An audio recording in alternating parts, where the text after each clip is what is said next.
Hola. Bueno, sí. Hola a todos, muchas gracias por venir. Muchas gracias. Muchas gracias al festival por invitarnos, a la Ceci. Y bueno, hoy día les vamos a contar principalmente sobre este último proyecto que estamos realizando, que es Guauliza, que es el que ven ahí. Les vamos a contar como todo el proceso que ha sido, así como a grandes rasgos. Y bueno, esta es la segunda serie que dirigimos juntas, nosotras dos. Yo soy Mari, porque a veces nos confunden, como trabajamos juntas en tantas cosas, a veces, así que yo soy Mari, soy diseñadora gráfica de Concepción y hace 15 años junto a la Antonia fundé Punk Robot. Yo soy Antonia, quedamos al revés aquí. Estudié arte, empecé hace 15, bueno, como a los 24 años a hacer animación. Siempre quise hacer animación desde chica, pero cuando yo estudié no había animación en las universidades. Entonces dije, bueno, me voy a meter a arte y me servirá. Y me sirvió. Y nosotras con la Mari somos primas. Aquí tienen la prueba. Nos conocemos desde muy chicas, no nos acordamos de cuando nos conocimos. Y a pesar de que la Mari vivía en Conce y yo vivía en Santiago, siempre fuimos muy amigas. Y siempre tuvimos muchos intereses en común. Nos gustaba dibujar, nos mandábamos cartas, todo lo creativo como que nos interesaba y siempre nos llevamos muy bien. Así es. Y después se unieron a las primas, al equipo, Gabriel y Pato, que bueno, hace 15 años, el 2008, eran nuestros pololos. Les vamos a contar un poco la historia de Punk Robot, así a grandes rasgos, para poner un poco en contexto. Entonces pasamos los cuatro mucho tiempo juntos porque éramos las primas que vivíamos juntas en ese tiempo y nuestros pololos, y siempre conversábamos también. Ellos tenían los intereses parecidos. Pato había estudiado comunicación audiovisual y Gabriel arte también. Entonces siempre que estábamos, no sé, viendo películas o comiendo pizza, lo que fuera, estábamos hablando de proyectos, de inventar cosas, de qué podíamos hacer juntos. Y también teníamos visiones como distintas, los cuatro, visiones, capacidades, personalidades distintas. Por eso nos gusta mostrar este dibujo en que cada uno tiene como un bonito distinto, porque creo que eso también, si bien a veces es complejo, también nos ha enriquecido mucho. Claro, nos complementamos. Entonces,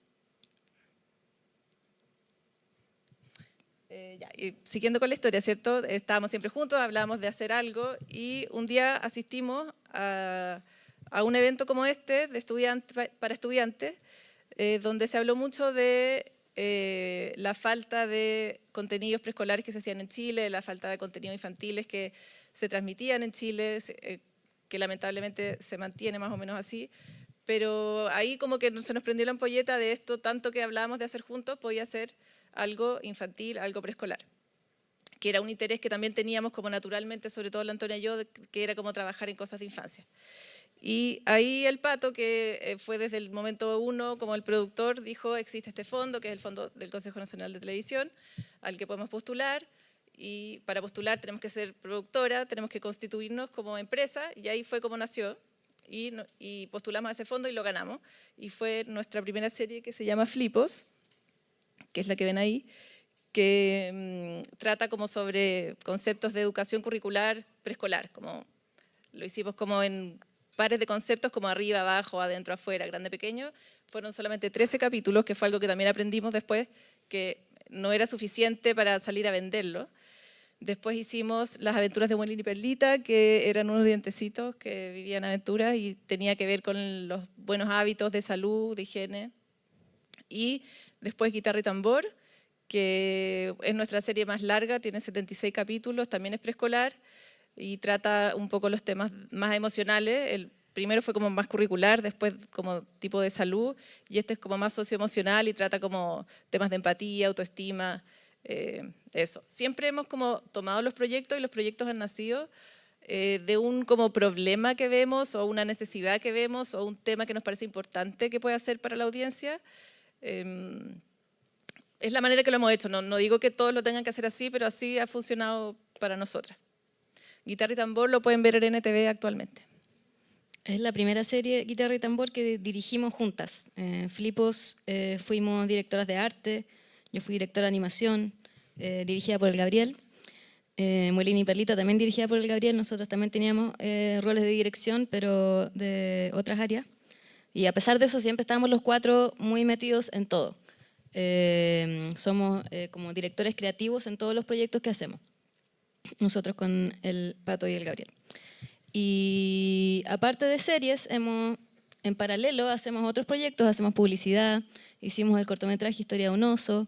Este año se estrenó nuestro corto de Star Wars Visions in the Stars. Entonces estamos como siempre revoloteando entre todas estas cosas. Pero nosotros como estudio siempre nos interesa mucho la infancia. Hacer contenido para infancia, para niños, con mensajes, con como algo que aporte positivamente a la sociedad.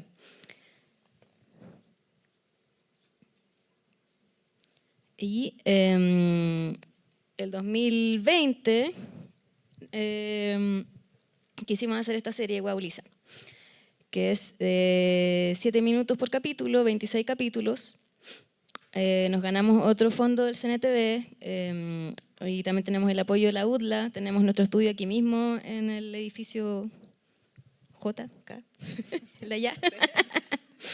Desde el principio, se me olvidó decirlo, Sí. desde el principio que la UDLA nos ha apoyado, desde Flipos, desde nuestro primer proyecto que estamos acá.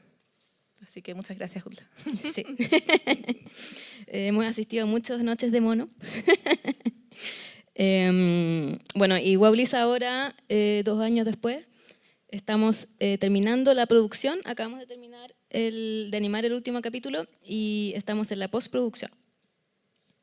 Sí. Y ahora ya, adentrándonos en Guau Lisa, entonces, les cuento que que se trata de una ratona, Lisa, que le gusta coleccionar cosas, porque ella ve y aprecia todo, en todo ve como un tesoro y algo que es como digno de coleccionar y de atesorar.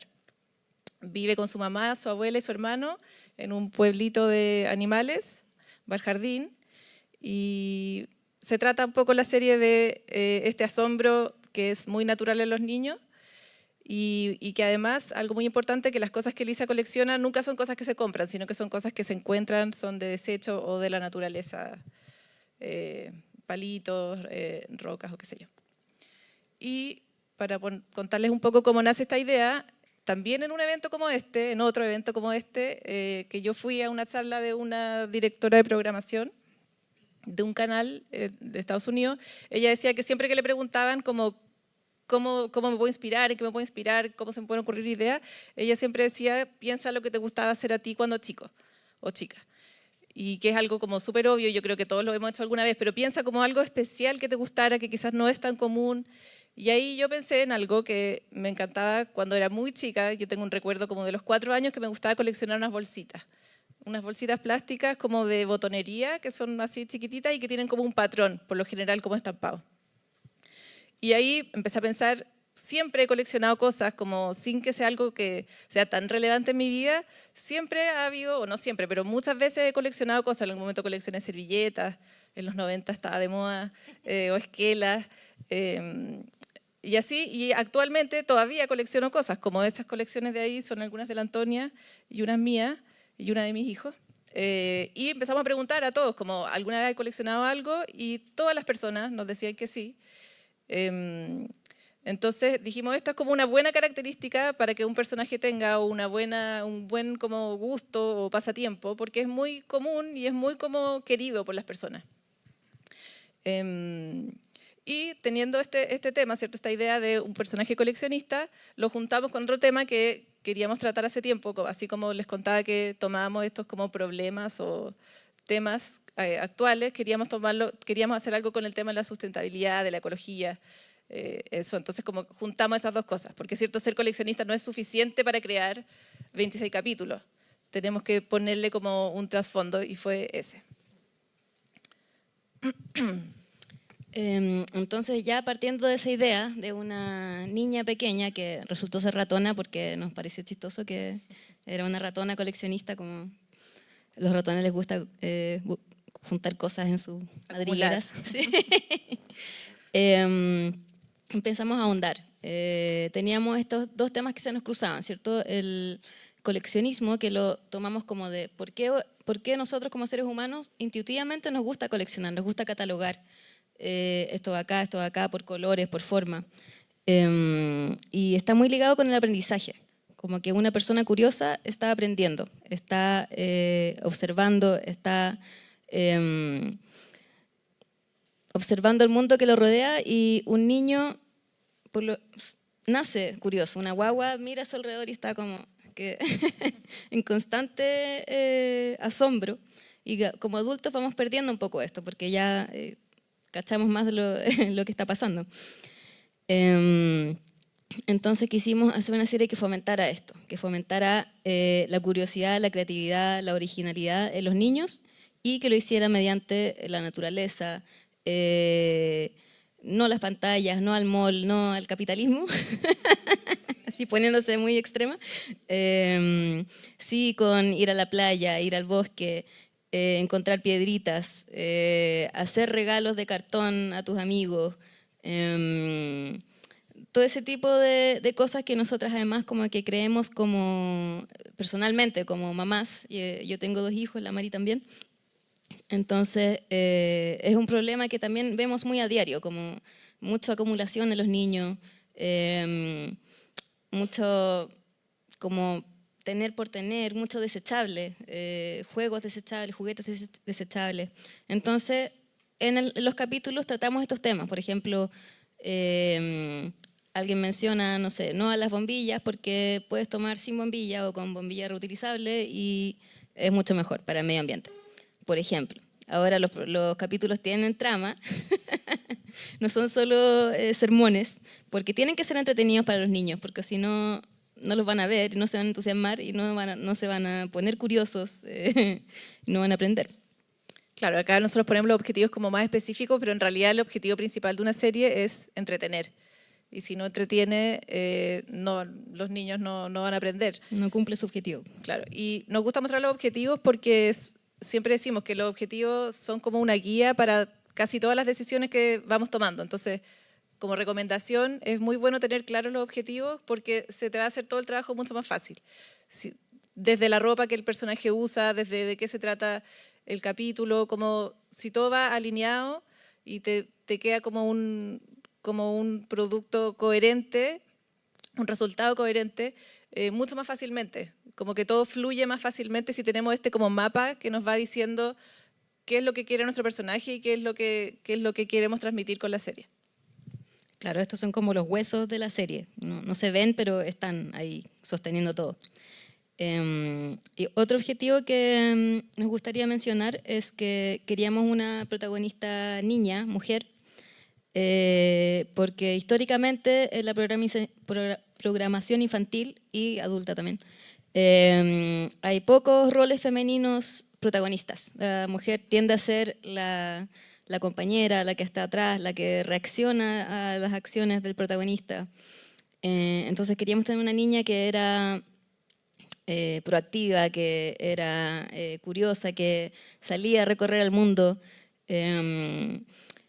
Y hay estudios que mencionan que esta baja representación de mujeres en las pantallas sí afecta a las niñas, como que las niñas se ven en la tele, en los contenidos infantiles y piensan como las mujeres no están tan presentes o no son tan importantes o no pueden hacer, qué sé yo, presidente, no tengo idea. Entonces queremos como contrarrestar esto y ser muy conscientes de que, no sé, en el jardín infantil de Lisa hay 4 compañeros y 4 compañeras, o sea, es equitativo. Y también queríamos mostrar roles que también se alejaron un poco de los estereotipos, como por ejemplo, hablando también del jardín, el parvulario, el profesor es hombre en vez de ser mujer, que es como el estereotipo típico, ¿cierto? También hay un papá que es como el papá mucho más que cuida al hijo, no solamente la mamá y el papá sale a trabajar, sino que hay un papá que es como que dueño de casa. Bueno, el equipo que ha trabajado en Guauliza son más o menos 35 o 40 personas. Yo les pongo acá como los roles o etapas que se trabajan y una cantidad aproximada. No está como exacto todas las cabecitas de ratón, pero más o menos es así o así. Se están viendo algunos. Y también el color de las letras cambia según la etapa, que tampoco es tan rígido porque hay cosas que se van traslapando, ¿cierto? Pero para que se hagan una idea del equipo más o menos de 40 personas que está detrás de esto y que ha permitido que se logre. Aquí también faltan las voces, que no las pusimos porque es como algo un poco más externo, pero que son como 15 más un director de actores y qué sé yo. Esto es más o menos parecido a lo que acostumbramos a trabajar, menos en el equipo de foto y construcción, que fue primera vez que trabajamos, porque ahora les vamos a contar cómo ha sido esta serie en diferencia a las otras que habíamos hecho, que tiene algo especial. Como dice la Mari, Guauliza es la primera serie que hacemos híbrida, que los fondos son maquetas, como pueden apreciar aquí en el estudio. Trajimos una maqueta para que la puedan ver. Y los personajes son 3D, o sea, son animados digitalmente y compuestos sobre la imagen, sobre la foto de la maqueta. Entonces empezamos se nos ocurrió esta idea, el Gabriel nos convenció porque estábamos un poco... reacias. Sí, cautelosas, no sé. Temerosas. Sí. Nos convenció de seguir con esta idea que nos encanta el mundo del stop motion, nos encantan las miniaturas, lo táctil de las maquetas, y nos acordamos de estos libros que teníamos cuando chicas, no sé si ustedes los conocen, quizás son más grandes, o sea, nosotras somos muy viejas. Pero eran maquetas, creo que esto es en Japón, y la portada generalmente traía como una imagen, ¿cómo se llama? Holograma, sí. No sé, se movía y era como, no. Magia. Sí. Y tenía algo muy encantador, entonces quisimos rescatar eso. Otra referencia que teníamos son estos juguetes que se llaman Sylvanian Families. También son unos juguetes de los 80, pero que existen todavía. Los pueden comprar. Pero es terrible porque es un mundo gigantesco que no se acaba nunca, porque son muchas familias de muchos animales en muchos escenarios. Y son caros. Y son caros, pero sí. También lo tomamos como referencia, un poco de la textura que tienen como un pelito corto. Y también para los escenarios, para los objetos, también nos sirvió como ver un poco las escalas, como que queríamos también evocar esta sensación un poquito de juguete, buscamos muchas referencias también para ver eso, la escenografía. También imágenes de Viewmaster antiguos, estos que uno podía ver también como en 3D. Todo es demasiado antiguo, sí. Ojalá que... Después lo pueden googlear. Y es bueno tener muchas referencias, o sea, ir viendo qué te interesa y por qué, y ahí uno lo puede mezclar y sacar algo nuevo. Sí, como recomendación también no caerse solo con una referencia, porque es muy fácil caer como en la copia o en que quede demasiado parecido. Entonces así, teniendo varias, uno va mezclando y creando algo nuevo. Bueno, los personajes, les vamos a contar un poco ahora cómo creamos, les vamos a mostrar el proceso de 3 personajes, también así como por encima. Los personajes de la serie son 17, son 12 niños y 5 adultos, todos animales. Aquí tenemos a Lisa, que es la protagonista, como ya les contamos, que es una ratona, y estos son algunos bocetos súper iniciales.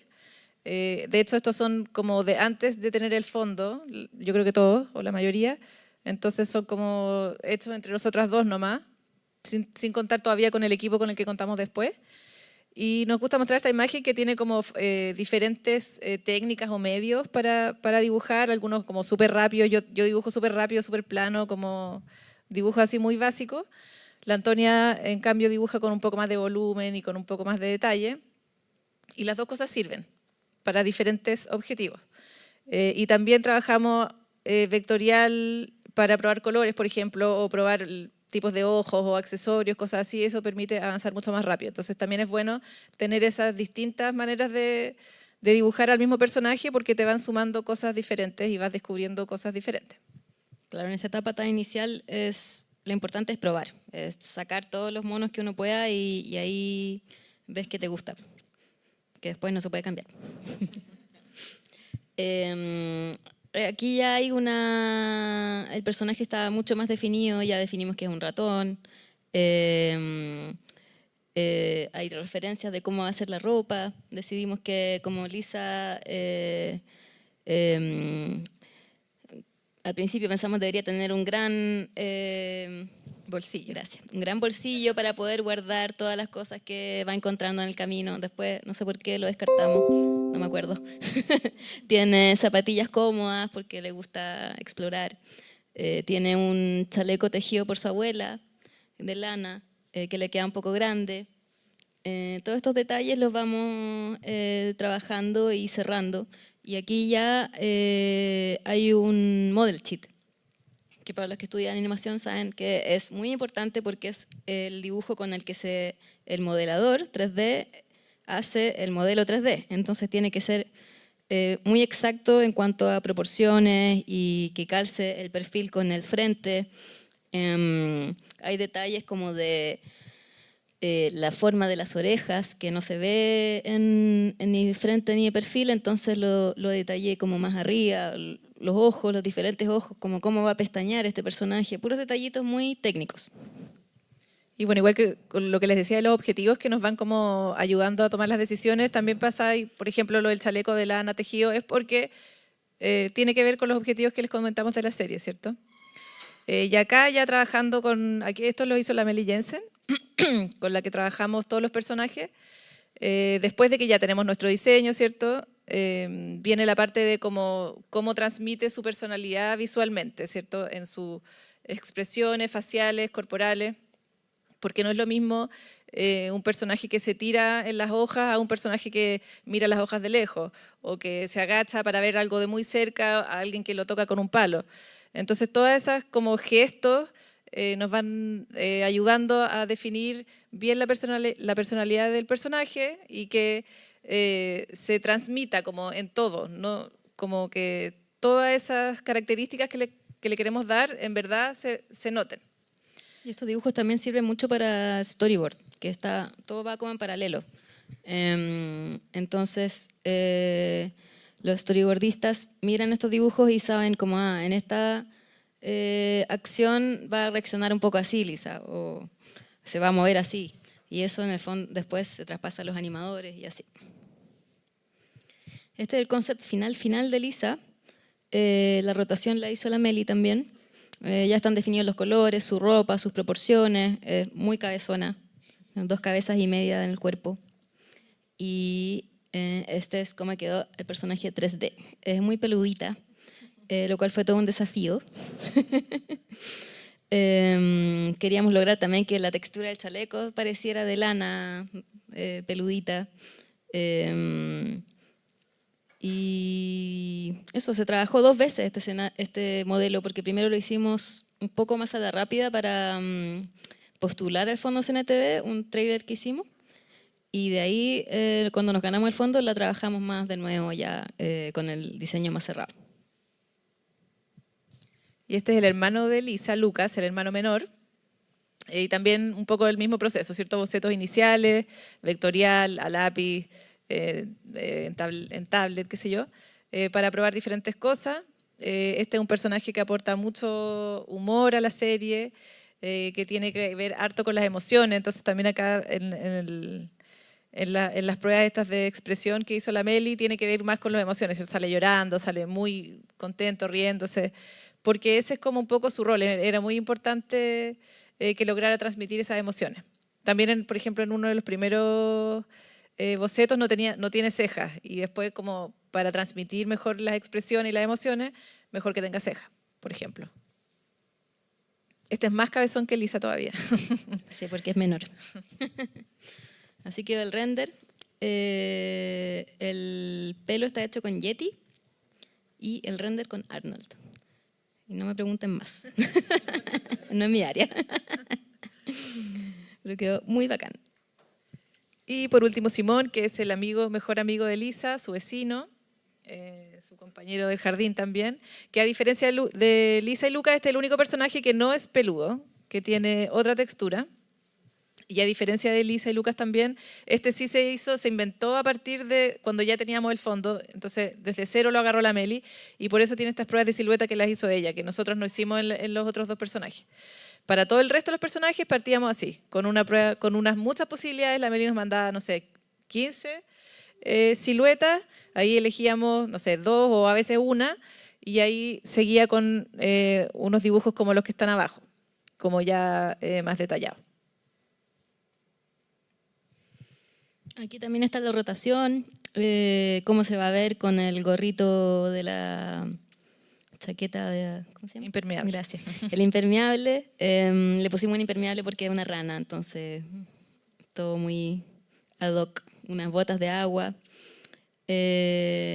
También diferentes poses de Simón con diferentes expresiones y situaciones. Y así quedó el 3D. Aquí se nota un poco más lo que decía la Mari de que no es peludo y queríamos simular un poco como de plasticina, como que se sintiera como medio toqueteado. Como las huellas del animador stop motion. Y acá hay una muestra, se llama general, de los otros personajes, para no mostrarles, ¿cierto?, los procesos de cada uno. Todos fueron más o menos parecidos. Aquí están otros que son la coneja, el mapache, la ardilla. Todo esto por Meli Jensen. Sí, todo esto lo hizo la Meli, que nos iba mandando y nosotros íbamos eligiendo y devolviéndole, ¿cierto?, como referencias o qué sé yo, instrucciones hasta llegar al resultado final. Y acá tenemos el line-up, que también el de arriba es de la Meli. Están casi todos los personajes, no están todos. Y abajo ya con los modelos 3D. El line-up es importante porque sirve para comparar los tamaños entre los personajes, si funcionan o no funcionan. También, no sé, uno quiere una cierta variedad dentro de los personajes, entonces si están todos con chaleco rojo o cosas rojas, van a decir como están como uniformados, quiero que sean un poco diferentes, que se destaquen. Por ejemplo, arriba nos dimos cuenta que el erizo de tierra, que está al lado de Lucas, estaba muy grande, porque se supone que también tiene la misma edad de Lucas, entonces ahí en el modelo 3D lo achicamos. En general en el proceso también es bueno ir probando, no esperar hasta el line-up, así como el diseño final, para hacer esa revisión, sino que entre medio ir juntándolo, sobre todo con la protagonista, ponerla al lado, los que van a acompañar más a Lisa, ver que funcionen bien, que se diferencien, pero también funcionen así como armónicamente.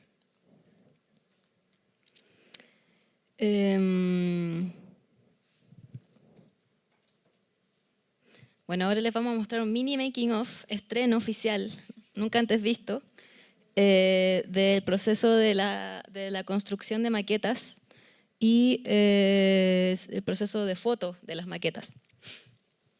Esto es algo que, como les contábamos, no habíamos hecho antes, no a esta envergadura, en verdad, porque 26 capítulos, 100 planos por capítulo, eran muchísimas fotos, era muchísimo pensar cómo se traspasaba la foto al programa 3D, que era Maya, y de ahí sacar el layout y sacar, como que todo eso es un dolor de cabeza que todavía no... Hasta los personajes, sí. Era todo como lo habíamos trabajado siempre, en guitarra tambor, en Molín y Perlita, pero ahora con los escenarios nos adentramos en un nuevo mundo. Le pedimos una asesoría a la Ceci Toro, que fue muy útil. Muy útil. Sí. Calmarnos. Sí, porque en verdad cuando uno no sabe, lo mejor es preguntarle a las personas que saben. Sí, y nos ayudó un montón. ¿Y es tu parte solo? Ahí, sí.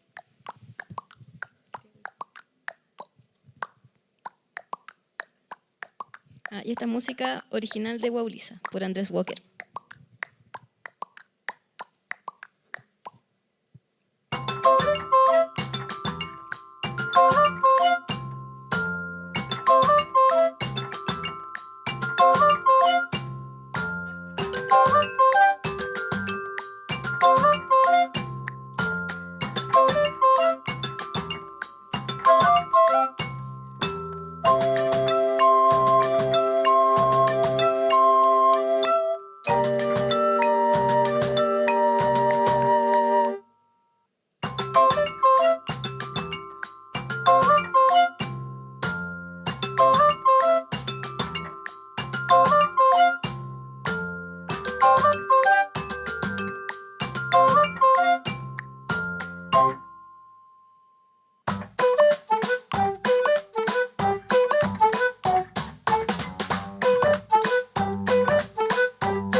Gracias. Bueno, ahí en el video pudieron ver harto del proceso de construcción de las maquetas. Para partir, nosotras con la Mari, que también hicimos de directoras de arte en Guauriza, teníamos como ese doble rol. Partimos con la paleta de color que hizo la Mari, que es muy seca para el color. Entonces tuvimos como el desafío de que siempre hemos trabajado en digital y en digital el color está ahí y se mantiene más o menos coherente, pero ahora teníamos que pasarlo a la realidad, a las maquetas, y no sé, pues fuimos a comprar materiales a la librería y habían ciertos colores y no nos gustaban porque somos muy mañosas. Entonces dijimos, ya, tenemos que teñir telas, tenemos que teñir maderitas, tenemos que pintar. Entonces fue un proceso que también, un mundo nuevo de las tinturas y la naftalina. Anilina. Anilina. Eso. Y también teníamos que definir qué materiales eran qué cosa en la maqueta. No queríamos que fuera todo una maqueta real como de arquitectura, solo más chica, sino que queríamos que tuviera cosas hechas a mano, hechas con papel. Por ejemplo, definimos ya, las flores van a ser de papel. El pasto va a ser esta tela peluda que se veía en el video. ¿Qué más? Los árboles iban a ser de vellón. Como, aprendimos a hacer con estas agujitas cosas de vellón reales para poder hacer los árboles. Y eso como definirlo como una especie como de guía para todo el universo de Lisa. Como ya, entonces si aparece una flor aquí tiene que ser de papel porque así es el mundo de Lisa. También mencionar que teñir y pintar y catalogar, como que eso fue también porque no sacábamos nada con tener un pedacito de una muestra y después no nos íbamos a acordar cómo lo habíamos hecho, o de decir el azul un poco más claro. Entonces todas las telas, por ejemplo, les pusimos números y después decíamos ya la tela número 8. Y con las maderas también probamos hartas cosas, como algunas tinturas como menos cubrientes para que se viera la veta, por ejemplo, y otras que fueran más cubrientes. Y tratamos de poner un poco la mezcla que habíamos hecho, no siempre nos resultó, pero más o menos las que se usaron mucho, teníamos claro con qué materiales estaban hechos, con qué cantidad, que a veces eran una mezcla. Claro, porque nosotras hacíamos estas muestras y estas pruebas, pero después teníamos que traspasar esta información al equipo, que fueron 3 personas que trabajaban por 8 meses, creo, en taller haciendo los escenarios. Entonces teníamos que como delegar un poco porque obviamente no podíamos hacer todas estas maquetas nosotras solas. Sí, así que ahí trabajaron la Charlie, Carla Calzadillas, la Mota y la Mary, que fueron un apoyo gigante porque también había muchas cosas que nosotros no sabíamos cómo construir y ellas también nos fueron ayudando y guiando, eran muy secas. Sí. Bueno, les vamos a contar un poco el proceso específico de algunos escenarios, como la cocina. Como les decía la Antonia, definimos una paleta de color para la serie y además definíamos como una paleta de color para cada escenario, que obviamente no es tan rígida, no significa que no pueda haber otros colores, pero sí es como la que da un poco como la línea general.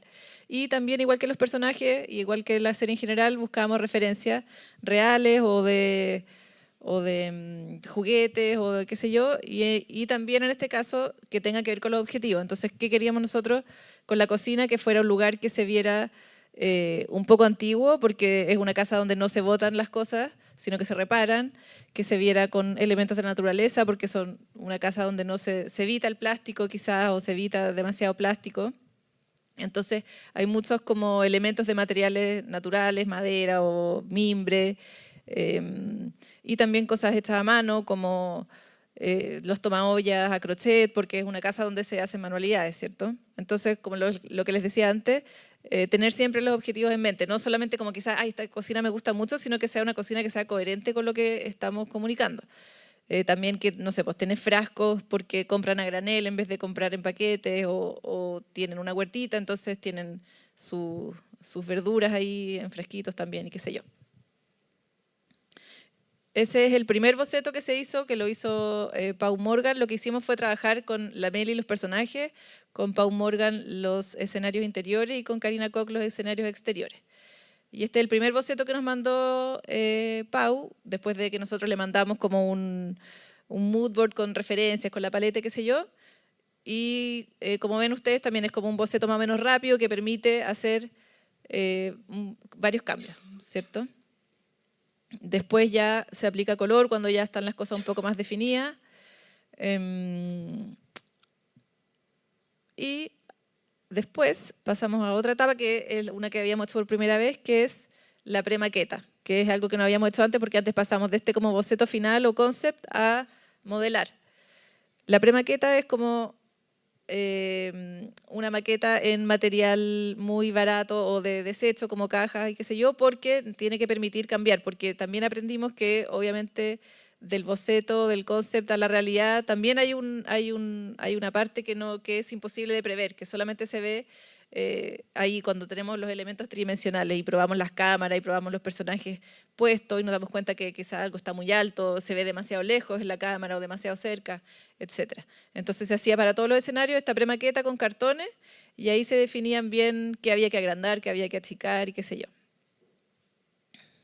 Este es el escenario más complejo que hicimos porque incluía el living, comedor, cocina y como escalera. hall de entradas y escalera. Era como todo el primer piso. Claro. Y de hecho se separaba. Tuvimos que inventar como un sistema para poder juntarlo cuando fuera necesario y separarlo cuando la cámara tuviera que entrar, por ejemplo. Cuando había como tomas que eran más de cerca, se le sacaba la parte de adelante, se separaba como la cocina, también quedaba sola a veces, así que fue un gran desafío técnico de construcción. Hubo mucha discusión y nosotros queríamos hacerlo de una forma, y después el Nico, que era el director de foto, decía, pero ¿cómo va a entrar la cámara acá? Entonces teníamos que decir, chuta, ya tenemos que cortar este pedazo para poder desamblarlo. Sí, ahí si ven como que están armando el suelo, ese suelo también era como desarmable, como sacábamos, como se separaba en dos, no podíamos dejar como una línea porque no calzaba con las tablas, entonces había las tablas del medio se podían sacar y poner, según fuera necesario. Y eso es como lo macro, ¿cierto? Las paredes, el suelo, la escalera, y después está lo micro, que es los objetos, los elementos como ese mini tomaolla que la Antonia lo tejió, las zanahorias en su bolsita, que estarán dentro del refrigerador, y así un montón de elementos. Ahí ven a las chiquillas de construcción en la foto de arriba. Sí, de ahí vamos a hablar un poco más de los props. Y esta es una foto de la maqueta final del escenario, cocina. Esta no está como tan iluminada, pero igual. Claro, esta es una foto normal, no es Sí. foto de montaje iluminado. Otro escenario que fue bien interesante y un gran desafío fue el bosque. Teníamos estas referencias de maquetas de trenes, de unos monitos que a mí me gustaban, que un diente. Cosas de vellón. Teníamos la paleta también de colores. Este es el primer acercamiento que hizo la Karina Koch. Aquí le pedimos que también diseñara como tipos de árboles, tipos de lechos. Queríamos que fuera un paisaje un poco más chileno de lo que generalmente vemos en la televisión. Entonces le pedimos que tuviera araucarias, que tuviera un volcán de fondo y ese tipo de cosas. Y después nos dimos cuenta que nos faltaban telas verdes, porque teníamos como, no sé, pues 2 tonos y nos dimos cuenta que el bosque necesitaba muchos más tonos de verde, entonces tuvimos que volver a teñir telas para hacer los árboles. Esta es también algo que me tocó hacer por primera vez, que es una planimetría. Es como una vista cenital con mediciones de cuánto tenía que ser el tamaño de la base del escenario, dónde iba a ir cada cosa, de qué material iba a ser, como todo tipo de detallitos. Ahí teníamos que detallarlos para que se pudiera construir.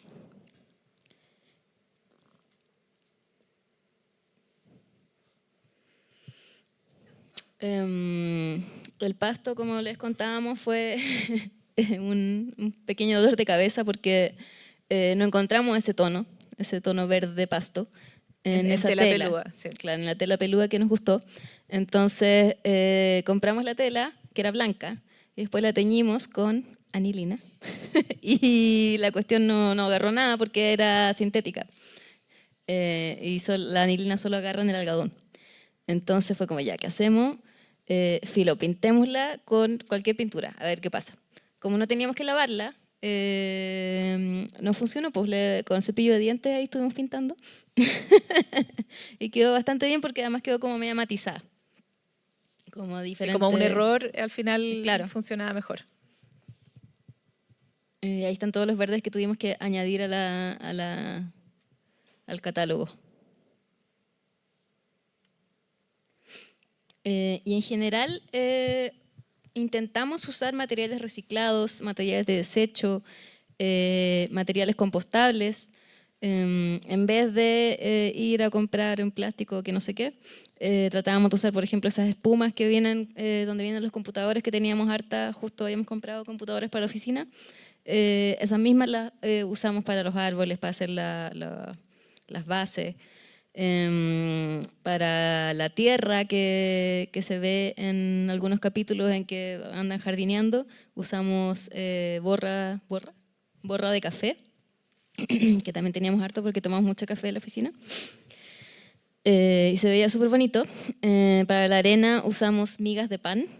Pan rallado. Pan rallado. Que también fue como, esto no funciona, esto sí funciona, este pan está muy blanco, hay que tostarlo antes. Mucha experimentación.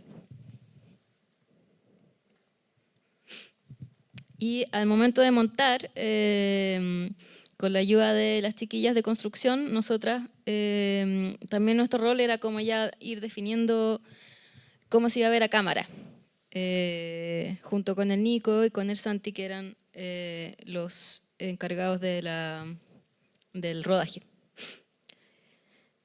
Y fue muy entretenido y también muy como que aprendimos mucho porque no quedaba igual a como uno lo había hecho en el concepto, como las chiquillas lo habían hecho en el concepto, entonces había que ir inventando también en el camino y variando. Y así quedó finalmente. Esta es la foto que se usa en el capítulo. O sea, dentro de esta foto montamos a los personajes. Aquí les voy a mostrar un poco el proceso como de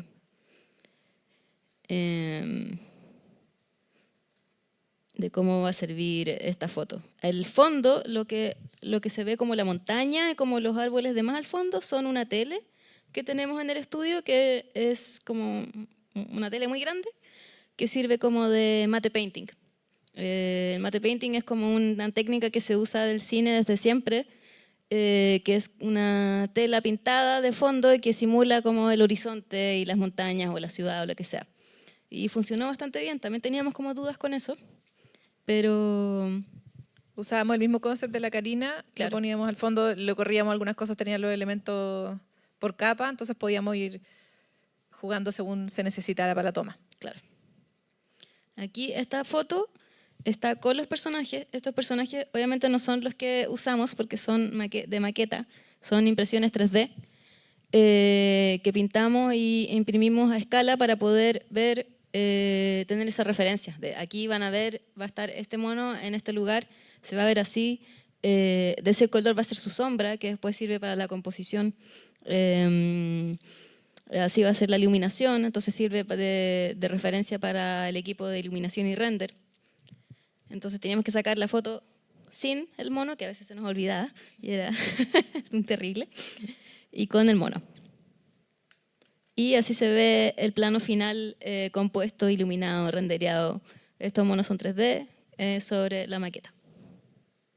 Un capítulo en que Elisa va al bosque con sus amigos. Y aquí viene una foto de los monos que imprimimos. Tienen 2 escalas, están dobles, si se fijan. Hay 2 lisas, hay 2 lucas, porque nos dimos cuenta también que teníamos que trabajar 2 escalas, porque en el interior los escenarios son de un tamaño, pero en el exterior necesitábamos unas tomas mucho más amplias y no teníamos tanto espacio para hacer un bosque de 3 metros, entonces tuvimos que reducir la escala. Y con eso también teníamos que reducir la escala de los monos de referencia. Y pudimos hacer muchos chistes con los personajes y su mini versión. Sí, y los pobres personajes también están bien a mal traer porque estos son post-rodaje. Sí. Tuvieron muchos accidentes.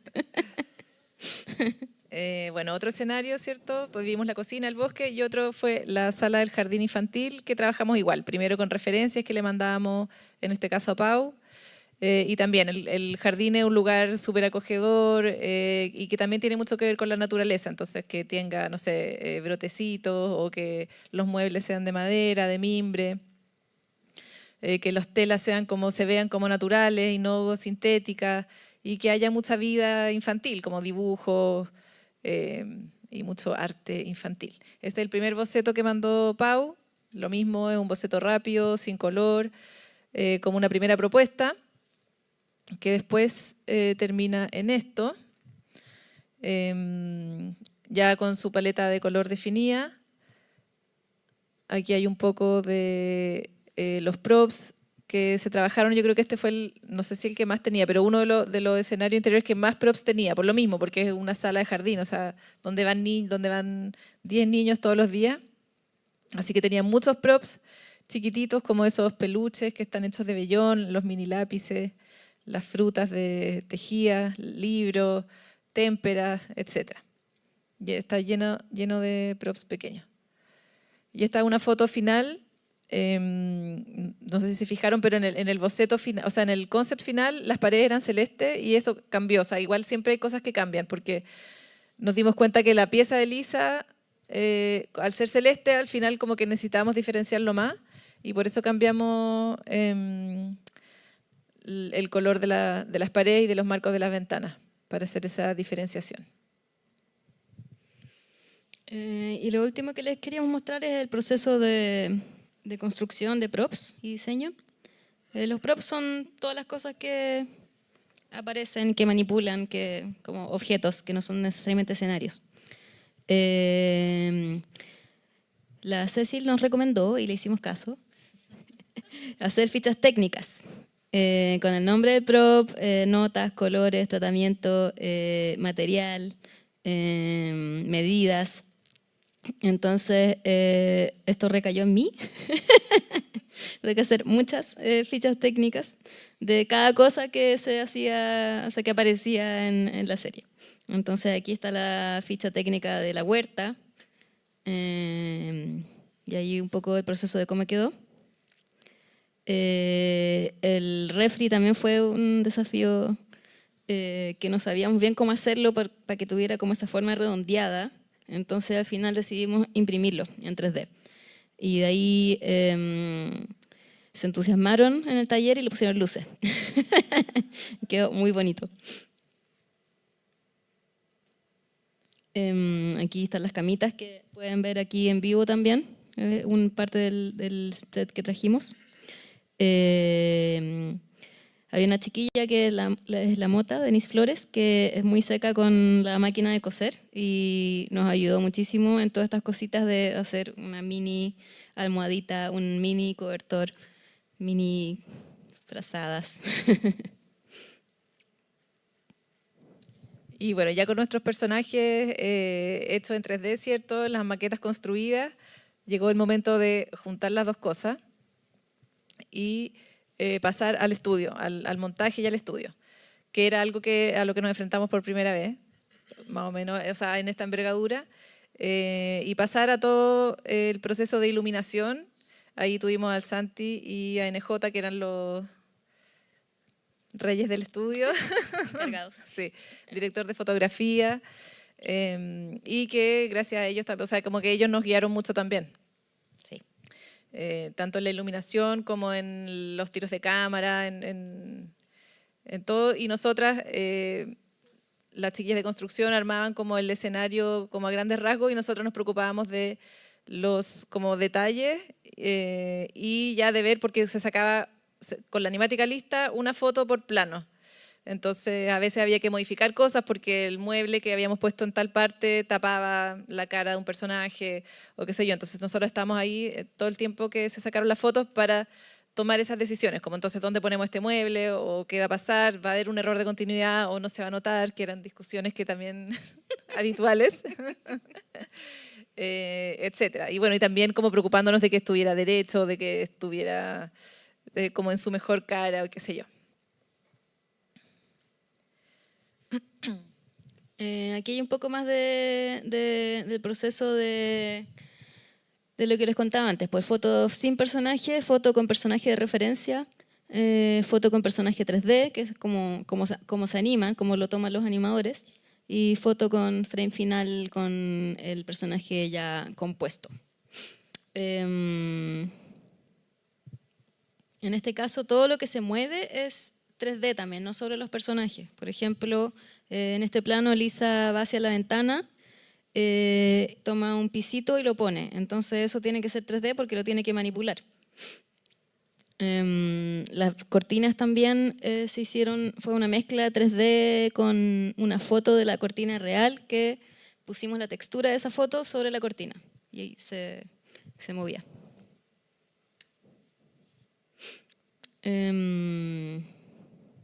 Ahí se puede apreciar como mejor lo que está, cómo está integrado con esa luz que le llega por detrás. Claro. Como había, en el fondo teníamos que imitar la iluminación que se había hecho en el set, después en el render, que también obviamente fue un gran desafío. Y otra cosa muy entretenida que no teníamos presupuestada es que pudimos incorporar un poquito de stop motion a algunos planos especiales, porque tuvimos la suerte de contar con el Santiago Riquelme, que estaba trabajando en el estudio haciendo fotos, pero también es animador de stop motion. Entonces le dijimos como, ya pues, anímate algo. Y él enganchó al tiro y hizo unos planos increíbles. Animó cosas que en 3D no necesariamente quedan tan bien, tan fácilmente, que por ejemplo Lisa hace un hoyo en la tierra. Entonces teníamos la tierra ahí y el Santi la animó así con el dedo. O la arena de la playa, también había unos planos en que se movía, entonces el Santi lo animó. Y son pocos planos, yo creo que es 1 o 2 planos por capítulo. Pero estamos muy contentas de poder contar con ese trabajo y como ese, encuentro que le da como un toque como más único. Entonces aquí tenemos un ejemplo. Este es el plano final. Está sin audio, porque todavía no está listo el capítulo.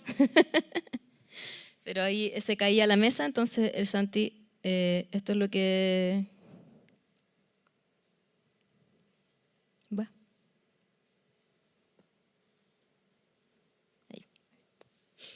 Claro, esa animación la hizo el Santi en el estudio foto por foto. Y después se integró los personajes y un plato que está ahí arriba de la mesa. Entonces claro. No era fácil.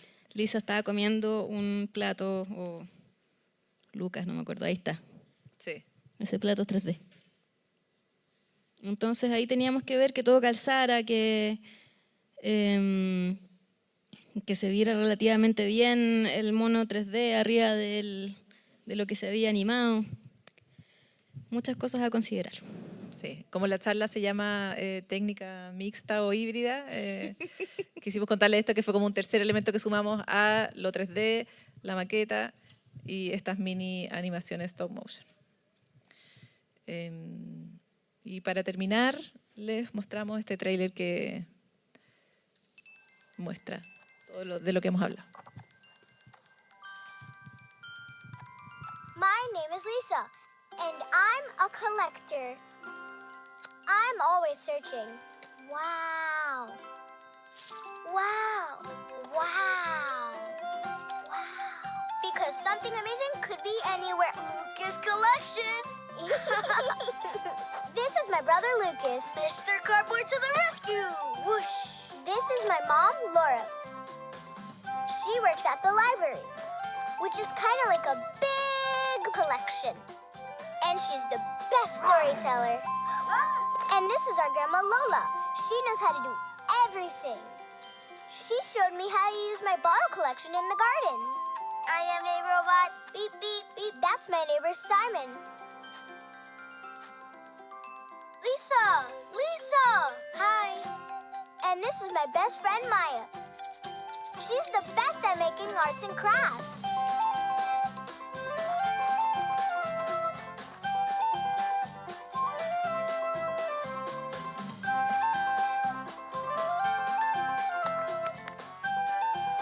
Wow! Collection complete. Oh! Wow, Lisa!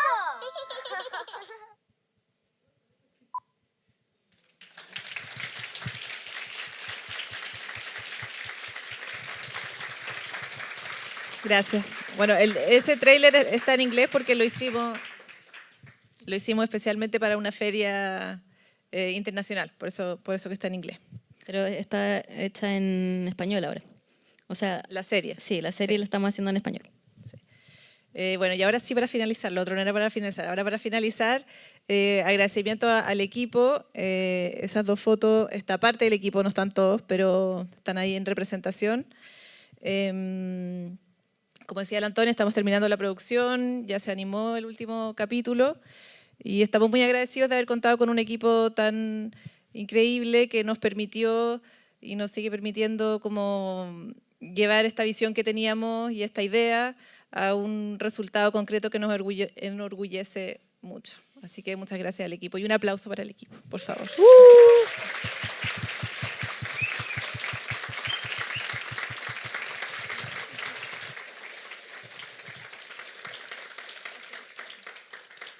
Oye, qué Están nuestras emoción. redes sociales por si quieren seguirnos. No, redes sociales absolutamente. ¿Se escucha bien? ¿Sí? Pero yo creo que van a haber muchas preguntas. ¿Alguien tiene alguna pregunta? Buenas, Pancho, mi ayudante. En la otra U es un secreto. Espera.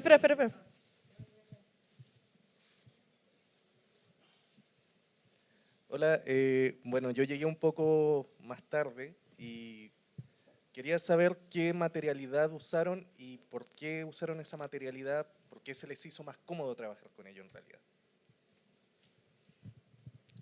Para las maquetas, dicen, sí. Porque queríamos tener algo que se viera hecho a mano, pero también que se viera natural. Entonces teníamos como una especie como de reglas que eran como no usar plástico. O si era plástico, era algo reutilizado. Por ejemplo, una tapita de una bebida. Pero en general siempre usamos telas, vellón, madera, Lana. Tratamos de, dentro de lo posible, porque pucha, que es difícil, es tener como una producción sustentable. O sea, reciclar, generar lo menos posible de desechos, etc. Y porque nos gusta cómo se veía, que es lo más importante. Hola, Hola. Hola. quería preguntar por qué hacer la animación híbrida. Ustedes explicaron que usaron las maquetas y después hicieron los personajes en 3D. ¿Y por qué hacerla así híbrida? ¿No escoger, no sé, stop motion teniendo ya los personajes en 3D? ¿O también solamente en 3D? ¿Fue por un tema de gusto o por financiamiento o para ahorrar ciertas cosas? Eso quería saber. Bueno, un poco una mezcla de las dos cosas. Haberlo hecho todo en 3D, que era lo que estábamos acostumbrados, cambiamos porque queríamos lograr como ese look y como que no llegábamos tan fácilmente, por lo menos con el 3D, a esa como cualidad tan táctil que queríamos tener. Como que de verdad queríamos que se sintiera así muy, que te dieran ganas de tocarlo y que se notara que estaba hecho a mano. Entonces, el Gabriel, como decía la Antonia, como que nos dijo, en verdad, eso va a ser más difícil, mejor hagámoslo con maqueta. Y si lo hacíamos con maqueta y hacíamos también los personajes como de maqueta, era algo, uno, que nunca habíamos hecho y que se nos podía como ir de las manos, y también tenía esta manera de hacerlo, tiene la ventaja de que, por ejemplo, pueden haber varios animadores animando el personaje en su escena, en su computador, a diferencia del stop motion, ¿cierto? Que tiene que estar un animador porque no tenemos el espacio que tienen, no sé, por las producciones que hacen stop motion, no tenemos el espacio para que hubiera 3 sets andando al mismo tiempo. Nosotros tenemos que armar un set, sacarle las fotos, desarmarlo y armar otro.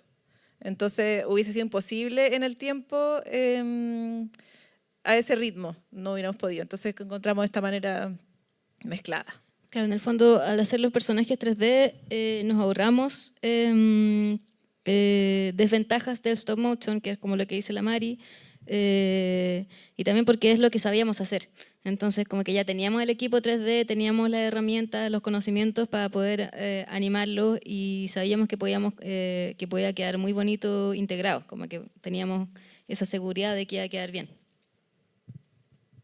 Nos encanta stop Gracias por la motion. pregunta. Quizá la próxima haremos, nos Vamos atreveremos. de a poco. Sí.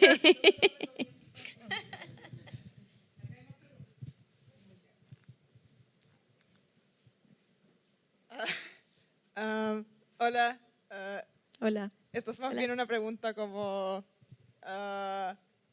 un poquito más porque me di cuenta de ello.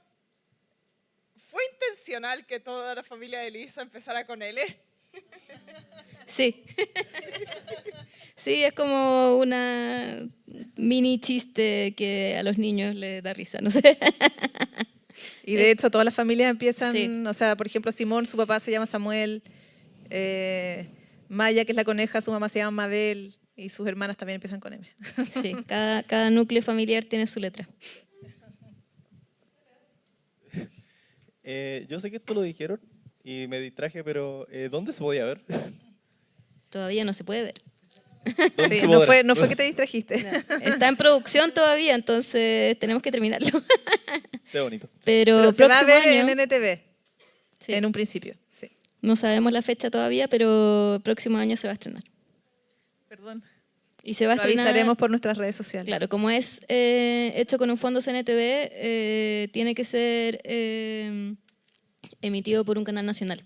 Esa es como la gracia del CNTV, que hace contenido chileno y lo transmitimos en Chile.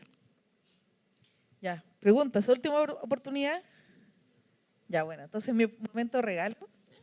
Hoy hay una, mira, el estudio, no sé si lo conocen. La azul es para la Mari. Oye, amigas, qué emoción.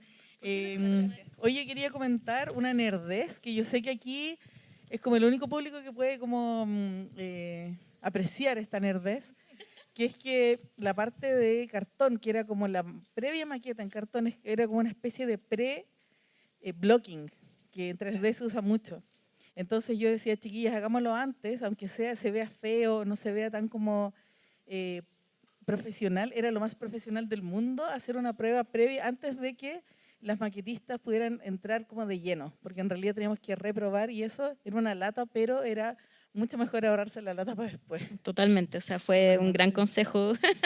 Pero más que nada porque también lo hemos vivido con Mati, que anda por acá, que también es el animador de Bestia, y creo que lo bonito es el intercambio entre los estudios, como que quería rescatar eso. Más allá de la amistad que hay entre nosotros, hay un amor por el oficio y por el amor por el animar y el intercambio generoso y no como guardarse los secretos, porque es una estupidez, como que creo que nos ayudamos mutuamente, así como ustedes nos ayudaron en otros procesos de la nominación, por ejemplo, creo que se ha dado algo muy bonito y muy espontáneo y creo que, no sé, encontré muy valioso también que ustedes como directoras se mostraran insertas en el proceso, porque vienen del diseño de las artes, entonces verlas teñir, verlas maquetear, a mí se me paran los pelos porque no es habitual. Entonces, nada, quería como fomentar eso en las directoras, en los directores, como que se inmiscuyan en los procesos, como que eso lo valoro mucho. Así que, nada, admiración absoluta. Y es lo más entretenido, además. Sí, no sabemos otra forma, no podemos no meternos. Es que ustedes hacen, pues, así que eso. Ojalá que les gusten los regalitos y nada, pues disfruten y quédense, porque después de esta charla viene el otro Wacombat, la final. Y tienen que venir porque estuvo buenísimo y se regalaron tabletas y como que, y no sé, no había tanta gente como debería haber habido, ¿cachai? Estaba lleno, pero podría estar repleto. Y después viene la charla de Gabriel Osorio, el Hugo Covarrubias y yo, porque además de dirigir el festival y además de hacer muchas cosas, hacer clases, también fui la productora de Bestia y creo que si bien afuera está la feria de ilustración, que yo sé que les importa mucho, que les gusta mucho el anime, también hay otras cosas que son importantes como reflexionar acerca de la animación. Y así que espero que estén todas acá. Aparte que está lloviendo, el día está como perfecto para eso. Y ya después se acerca la Fernanda González con mapping y animación. Y después la clausura. Buenísimo.